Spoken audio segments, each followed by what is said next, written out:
Bueno, buenos días. En esta ocasión me toca hablarles de la evaluación ecocardiográfica en la valvulopatía aórtica degenerativa. Si bien sabemos que en el diagnóstico, que el objetivo realmente de la evaluación de los pacientes con valvulopatía es diagnosticar adecuadamente a los pacientes, cuantificarlos adecuadamente, determinar el mecanismo subyacente, determinar las consecuencias o complicaciones de cada valvulopatía, por lo que se requiere un mejor entendimiento de la fisiopatología e integrar la nueva tecnología de imagen en el diagnóstico y poder establecer así con mayor seguridad y eficacia el mejor tratamiento para cada paciente. Es importante recalcar que la evaluación de la valvulopatía aórtica no solo debe de ser una evaluación anatómica y confinada únicamente a la válvula, sino que debe de realizarse una evaluación integral, anatómica y funcional que incluya el estado del ventrículo izquierdo, para lo cual, como ustedes pueden ver, contamos con diferentes métodos de diagnóstico para su estudio. Pero aún así, en la actualidad, la ecocardiografía Doppler continúa siendo el método ideal para realizar la evaluación funcional, aunque los continuos avances en las técnicas de imagen multimodal, sobre todo las de tipo tridimensional, han mejorado los resultados clínicos. Sabemos que la estenosis aórtica es la valvulopatía más frecuente. Afecta a pacientes por arriba de los 75 años en un 3%. Su prevalencia se espera que se triplique en los próximos 40 años y que los pacientes mayores de 65 años, al menos el 20% tendrán cierto grado de esclerosis aórtica. Y de estos pacientes, de un 2 a un 4% van a tener estenosis aórtica. Es importante que previo a la evaluación ecocardiográfica se conozcan variables clínicas importantes que son indispensables para el mejor abordaje ecocardiográfico de esta valvulopatía. Se tiene que tomar en cuenta enfermedades intercurrentes con bajo o alto grado gasto cardíaco. Se tienen que tomar parámetros clínicos que puedan influir en la estimación del área valvular, como serían la frecuencia cardíaca o variaciones de la frecuencia cardíaca, del ritmo cardíaco, de la presión arterial, que son condiciones de carga que influyen en las velocidades del flujo y en los gradientes de presión. Así también se tienen que determinar ciertas situaciones clínicas como anemia, hipertiroidismo, cortocircuitos arteriovenosos que también influyen en las velocidades de los flujos transvalvulares. Si bien esta es una serie de preguntas que se deben de realizar en la evaluación clínica de estos pacientes, sobre todo para conocer la gravedad que presenta la valvulopatía, cuál es la etiología, si tiene síntomas, si los síntomas están relacionados a la valvulopatía. En pacientes asintomáticos, si hay algún signo que indique peores resultados si se retrasa la intervención, cuál es la esperanza de vida del paciente y la calidad de vida esperada, sobre todo si puede haber beneficios de la intervención. Y bueno, no hay que olvidar que también hay que tomar qué es lo que quiere, tomar en cuenta qué es lo que quiere el paciente.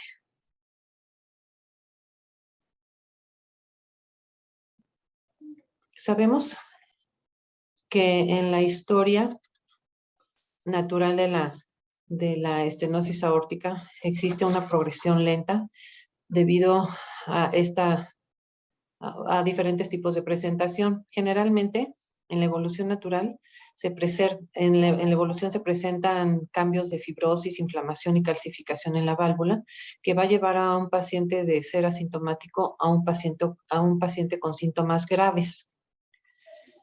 Generalmente o especialmente en población de edad avanzada, quienes frecuentemente no están en condiciones y tienen una movilidad limitada debido a otros problemas médicos. Y sobre todo, estos pacientes evolucionan a síntomas graves como disnea, angina y síncope.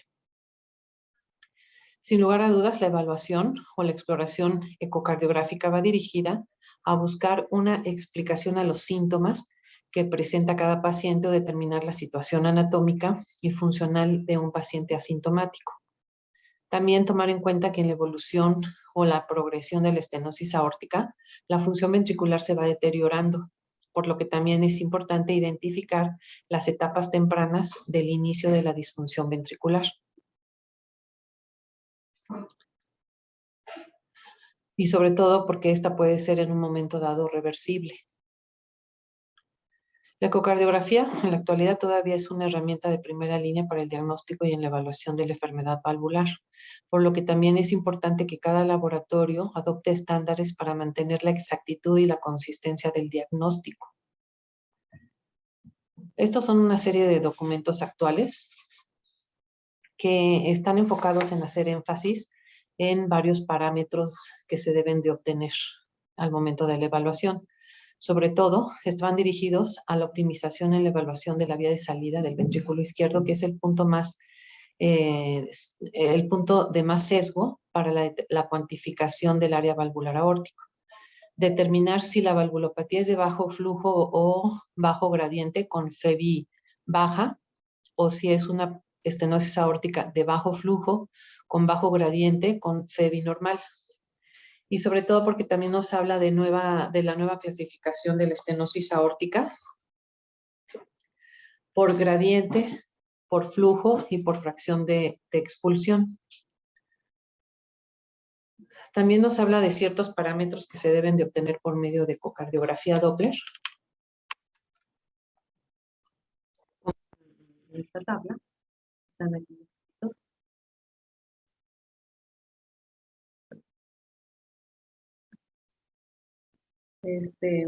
Como es la velocidad máxima del jet, el gradiente medio, el cálculo del área valvular aórtica por ecuación de continuidad, la relación de la velocidad, cómo hay que realizar la planimetría del anillo aórtico y el porcentaje de la pérdida de energía. Así, la estenosis aórtica clasifica en 4 estadios su gravedad. Como aquí ustedes pueden ver, el estadio A se refiere a pacientes con estenosis aórtica en riesgo, tales como los pacientes que tienen válvulas aórticas bicúspide o esclerosis valvular aórtica. El estadio B son pacientes con una estenosis aórtica ligera o moderada, calculada por ecocardiografía. El estadio C y D se refieren a los pacientes asintomáticos o sintomáticos con velocidades pico mayores de 4 metros por segundo, con gradientes mayores de 40 milímetros de mercurio.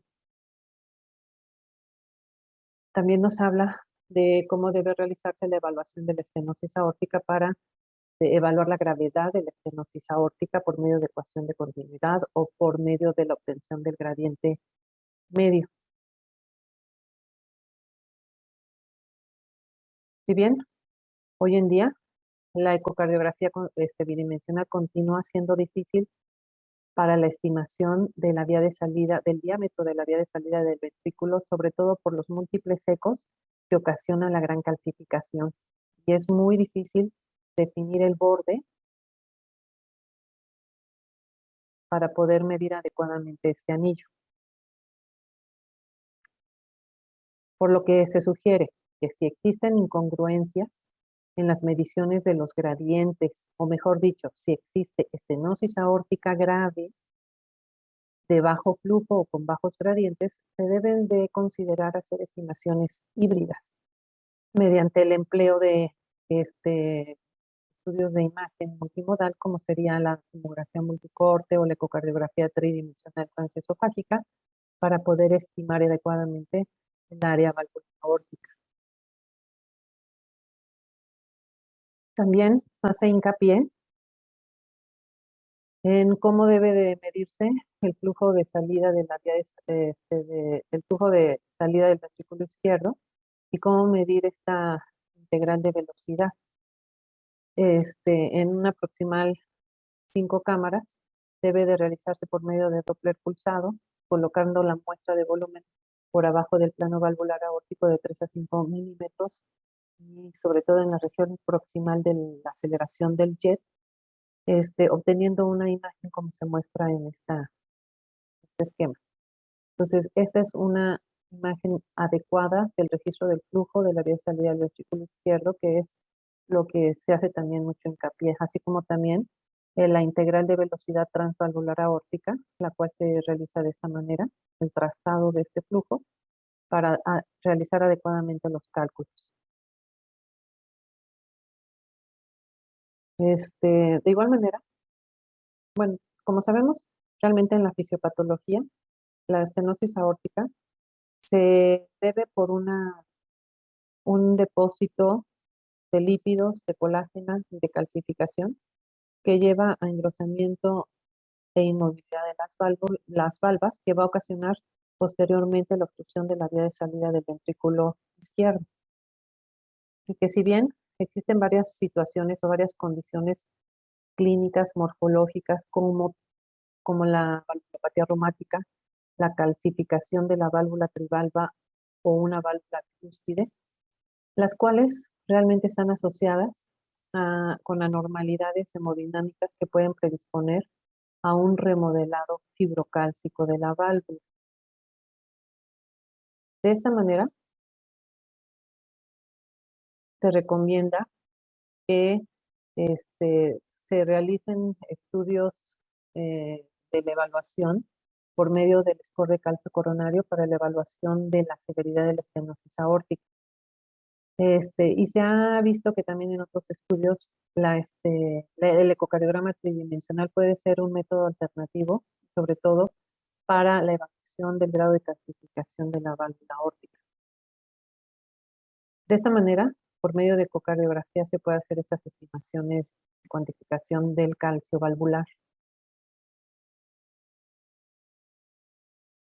Y bueno, se ha observado que la calcificación valvular aórtica moderada y severa tiene una sobrevida libre de eventos de 60 a 47% a 1 año y 2 años, comparada con 92 a 84% en los que no tienen ningún grado de calcificación. Si bien la calcificación aórtica y el gradiente medio se puede obtener por medio o hacer estimaciones por medio del score de calcio coronario. Y como aquí ustedes pueden ver, se clasifica en estenosis ligera, de estenosis ligera a estenosis severa, de acuerdo al grado de calcificación dada por el score de calcio coronario. Entonces aquí nos dicen que realmente una estenosis aórtica va a ser severa y muy probablemente en hombres que reporten scores de calcio coronario mayores de 1.000 unidades y en mujeres de más de 1.600 unidades.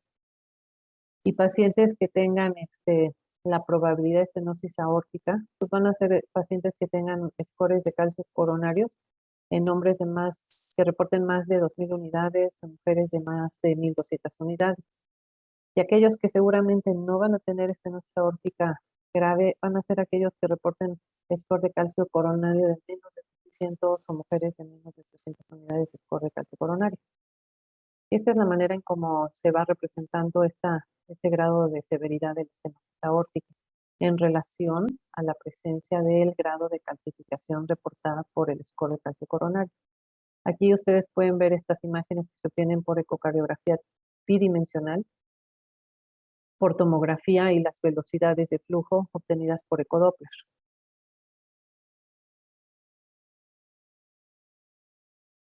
Bueno, también es importante que se tome en cuenta la morfología del flujo obtenido en la vía de salida del ventrículo izquierdo, que hacen de alguna manera diferenciar si se trata de una estenosis aórtica u otra patología como la miocardiopatía hipertrófica obstructiva. La morfología de flujo es característica cuando se trata sobre todo de una obstrucción de la vía de salida, descrita como el diente de tiburón, que es como esta, o un flujo más regular como en los pacientes que presentan estenosis aórtica. Ahora es importante que en vísperas de la planeación de una intervención percutánea se determine la porción proximal de la aorta con sus diferentes estructuras que incluyan el anillo valvular aórtico, la unión sinotubular y la aorta ascendente proximal. Existen diferentes plataformas ecocardiográficas que realizan en forma automática la reconstrucción anatómica de la raíz aórtica.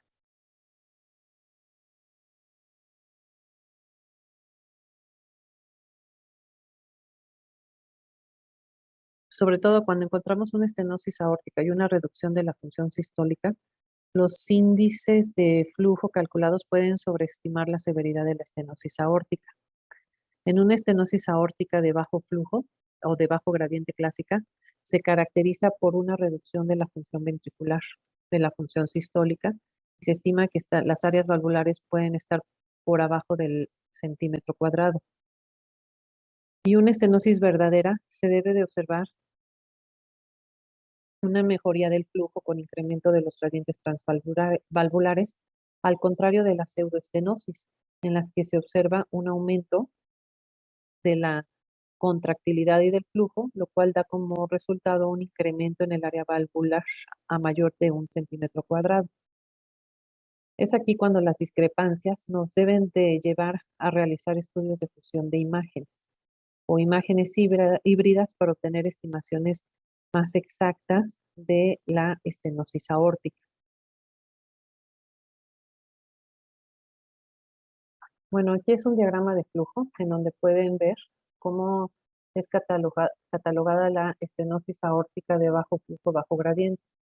Generalmente este tipo de estenosis de bajo flujo, bajo gradiente clásica se caracteriza porque tienen un área valvular menos de 1 centímetro cuadrado. La velocidad aórtica tiene que estar menos de 5 metros por segundo y con gradientes bajos de 40 milímetros de mercurio, con índices de volumen latido de menos de 35 milímetros por metro cuadrado, y que se evidencie que tienen disminución de la función ventricular. Por lo que a estos pacientes es importante que se puedan llevar a estudios más concluyentes, como sería ecocardiografía con dobutamina, para mejorar la función aparente, la función ventricular, y así tratar de estimar mejor los gradientes y las velocidades del flujo. La estenosis aórtica con bajo flujo o alto gradiente se caracterizan porque, primero, generalmente se estima que son del 40%. Hay que confirmar la validación de estas mediciones por ecocardiografía, y se tiene que considerar que se tienen que realizar imágenes híbridas para medir la vía de salida del ventrículo izquierdo, que es el parámetro de mayor sesgo, y tanto se puede realizar por ecocardiografía tridimensional como por tomografía. Aunado y sumado las velocidades de los flujos medidas por Doppler. Sobre todo esto nos va a ayudar a diferenciar la estenosis valvular severa de las no severas en pacientes con función sistólica disminuida. Y pues bueno, he aquí la importancia de la utilidad del score de calcio de la válvula óptica, como lo habíamos mencionado.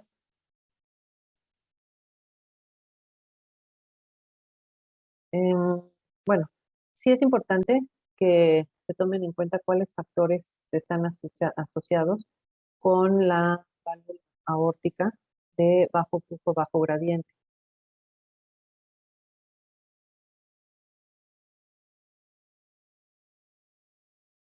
Si bien sabemos que como primer paso tenemos que confirmar esa validación de la estenosis aórtica grave, haciendo o realizando imágenes en forma híbrida, si es que no se logran obtener por ecocardiografía. Ahí es importante diferenciar estas estenosis valvulares haciendo hincapié y sobre todo estudiando la función sistólica ventricular.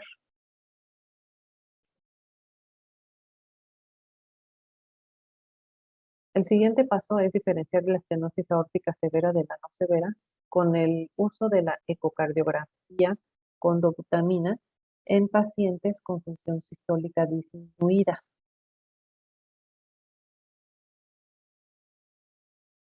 Que en la actualidad es un estudio adicional de mucha utilidad para evaluar si existe cierto grado de reserva contráctil.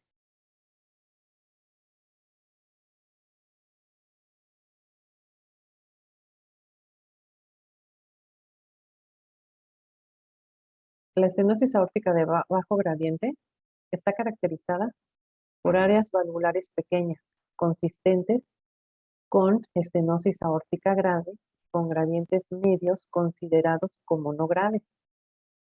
La función de imágenes o imágenes híbridas se propone que se combinen para los cálculos, sobre todo, como decíamos, combinando la medición de la vía de salida del ventrículo izquierdo por tomografía o por ecocardiografía tridimensional transesofágica y las velocidades obtenidas por ecocardiografía con Doppler para recalcular las áreas valvulares que no son concordantes. Aunque también hay controversia si la fusión de imágenes puede incrementar la proporción de estenosis aórtica no concordante, porque hay muchas veces también, o algunas ocasiones puede sobreestimar o subestimarse el área valvular erróneamente, los diámetros por este método. Una estenosis aórtica moderada también se tiene que evaluar, sobre todo porque el manejo de los pacientes con estenosis aórtica con síntomas de insuficiencia cardíaca es difícil de documentar. Las guías actuales recomiendan imágenes multimodales en evaluación de la función ventricular. Y el reemplazo valvular aórtico va a ser diferido hasta que la estenosis aórtica se agrave. Sabemos que el reemplazo valvular aórtico sí puede ser benéfico en pacientes con una estenosis aórtica moderada e insuficiencia cardíaca. Si bien la evaluación de la válvula aórtica no solamente es anatómica, sino no solo está confinada a la evaluación de la válvula, sino que debe realizarse una evaluación integral del miocardio y del sistema arterial, para lo cual se propone el estudio de la mecánica ventricular,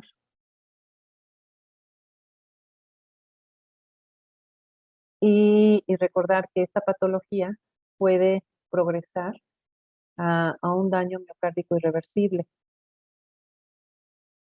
sobre todo porque el ventrículo izquierdo responde a esta a este aumento de la carga con hipertrofia de miocárdica, con expansión extracelular y posteriormente con fibrosis irreversible. Y lo que va a llevar a una insuficiencia cardíaca grave, persistente. Este proceso patológico se puede monitorear frecuentemente con las diferentes técnicas de imagen. Y como sabemos, la fracción de expulsión del ventrículo no es un marcador sensible de la función sistólica en presencia de hipertrofia ventricular.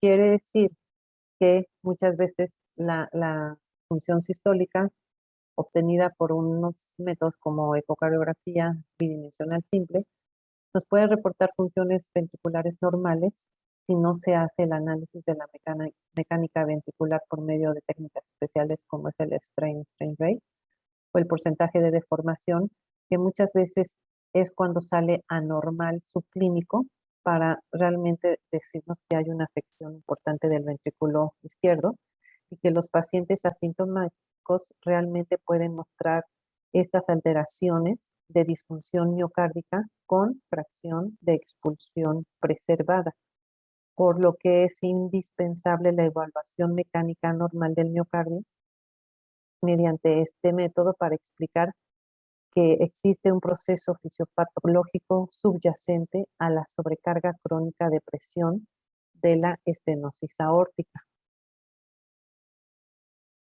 Entonces, aquí vemos un grado de hipertrofia miocárdica en un paciente con hipertrofia con estenosis aórtica portante sin dilatación, donde sabemos que esta fracción de expulsión del ventrículo izquierdo no es un marcador sensible de la función sistólica hasta que no se haga una técnica especial. y que los pacientes asintomáticos pueden tener una disfunción miocárdica severa con la fracción de expulsión preservada. Y la mecánica normal del miocardio puede explicar el proceso fisiopatológico subyacente en una sobrecarga crónica de presión.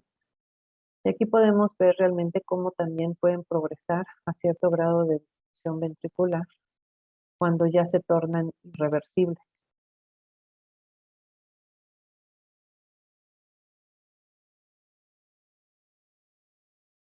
Aquí pueden ustedes ver que los parámetros de deformación ecocardiográficos para monitorear la evolución de la disfunción del ventrículo izquierdo por medio de estas técnicas es en cuanto a la tensión del miocardio, la tasa de tensión, las mediciones de torsión ventricular.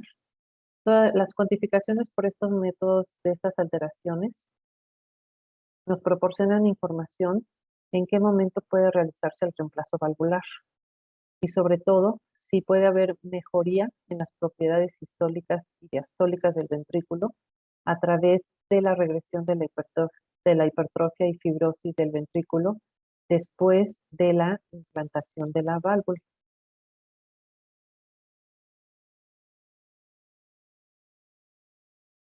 Estos son los cálculos que se realizan también para evaluar la recuperación o la mejoría de un miocárdico dañado con, la evolución de una estenosis aórtica, como es el grosor parietal relativo y la masa ventricular indexada para el cálculo del estrés parietal sistólico.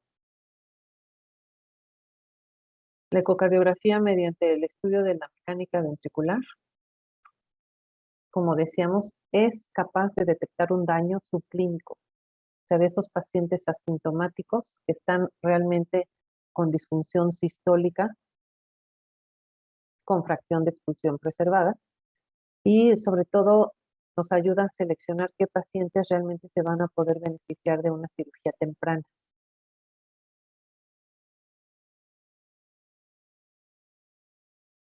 Existen múltiples estudios que han evaluado estas técnicas en donde evalúan la función o la deformación longitudinal global en pacientes asintomáticos con estenosis aórtica severa. Normalmente, el strain longitudinal global tiene que ser o sea, el strain longitudinal global reportado en un paciente con estenosis aórtica severa es de menos de 12.1% y estos índices de deformación son predictores de mortalidad dependientemente de si la función ventricular esté o no normal. Por lo que la cuantificación de las alteraciones de la función ventricular nos proporciona información sobre el momento del reemplazo de la válvula aórtica. Es un parámetro que debe de tomarse en cuenta en la evaluación del diagnóstico de la estenosis aórtica por medio de ecocardiografía. No olvidar que la deformación longitudinal del ventrículo izquierdo es un buen marcador de disfunción miocárdica intrínseca. En otro tipo también de cardiomiopatía se sobrecarga de presión. También es un buen detector de fibrosis miocárdica, sobre todo porque puede ayudarnos a identificar el remodelado ventricular, la disfunción ventricular y la fibrosis, que son las últimas consecuencias de la estenosis aórtica severa no tratada. Otro de los cálculos que se hacen en la evaluación de del grado de severidad de la estenosis aórtica es el cálculo de la impedancia válvulo-arterial. Es un parámetro para evaluar la severidad de la estenosis valvular aórtica que no dependa del flujo, sino que se debe de realizar en pacientes en los que hay discrepancias entre el Doppler y el cateterismo. Este índice se ajusta al área orificio efectivo de con Doppler para el tamaño de la aorta. Como sabemos, es un índice que evalúa la hemodinámica de la estenosis aórtica y nos habla de de que realmente es un buen predictor de disfunción ventricular izquierda. Representa la presión que cuesta por cada mililitro de sangre bombeada durante la sístole por área de superficie corporal. Es un índice que sucede o que puede producirse por la reducción de la distensibilidad arterial disminuida. La recuperación de la presión en este tipo de parámetro va a depender esencialmente de la relación que existe entre el tamaño del orificio de la válvula y del tamaño de la aorta. Cuanto menor sea el orificio de la válvula en relación con el tamaño de la aorta, aparentemente va a haber una mayor turbulencia y menor será esa energía disponible para ser recuperada como presión, o sea, va a disminuir la presión. Las mediciones con Doppler dependen de la velocidad máxima o del gradiente medio que se calcula a nivel de esta evaluación, de este flujo que es la vena contracta. Por otro lado, en el cateterismo generalmente se realizan a pocos centímetros de esta corriente arriba la evaluación de la presión recuperada, donde el gradiente de presión registrado por cateterismo corresponde a la recuperación o al gradiente de presión neto. Así, este coeficiente de pérdida de energía es un parámetro que ajusta el área de orificio por Doppler, por el tamaño de la aorta. Y pues bueno, aquí son un montón de fórmulas para hacer estos cálculos, como se muestra en esta diapositiva. Y como conclusión, bueno, la estenosis aórtica es una enfermedad frecuente. En la práctica clínica actual es necesario un abordaje integral con imágenes de fusión. El grado de severidad de la estenosis, sobre todo, debe de realizarse en combinación con ecocardiografía bidimensional, con Doppler y con otras técnicas multimodal. Que también la fracción de expulsión del ventrículo izquierdo no es un marcador sensible de función sistólica, para lo cual se tienen que hacer mediciones con técnicas especiales, sobre todo en presencia de hipertrofia ventricular izquierda, y que las tasas de deformación longitudinal son buenos marcadores de función sistólica. Y es esencial que se estudie la valvulopatía aórtica severa de manera integral con otros estudios adicionales en conjunto. Muchas gracias.